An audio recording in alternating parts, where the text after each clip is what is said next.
now we're going to be demonstrating a short field landing.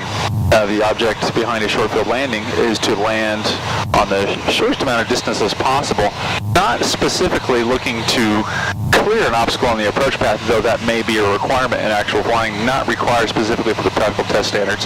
Sky Park traffic, Sport Cruiser 4 Hotel Bravo is right downwind 34, Sky Park.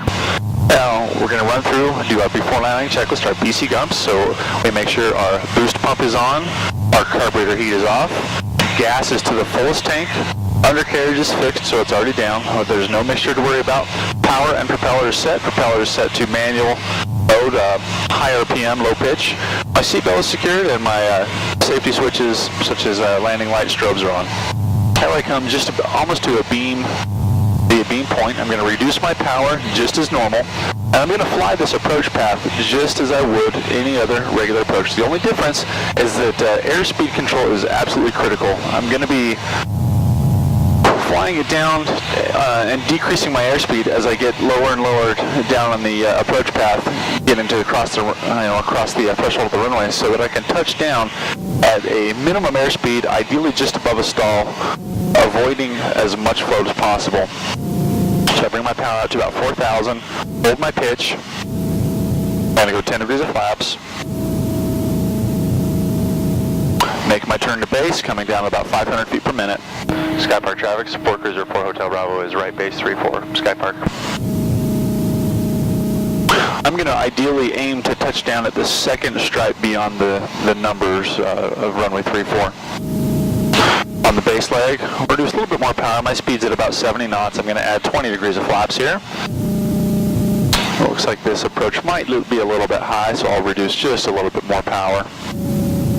On the Sport Cruiser, we're looking for 60 knots on final. I'll be slowing up to about 55 and even 50 as I near the touchdown. Double check the approach path, looks clear. Sky Park traffic, 4 Hotel Bravo is right final for runway 34, full stop, Sky Park.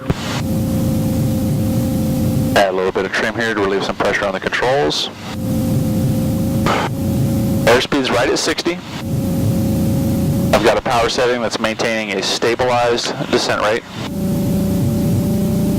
Again, airspeed control is critical on successful completion of a short field landing. Now, when I touch down, I'm going to immediately bring that power to idle. If it's not already, it should be at idle on the touchdown. I'm going to start to get on the brakes, and then a true short field landing, I would apply maximum braking, so to prevent not skidding, maximum braking within reason, and also start to add back pressure on the control. So I'm going to start to ease up for some power to slow up. Power's all the way at idle, bringing it down in ground effect, holding it here, minimal float, touchdown.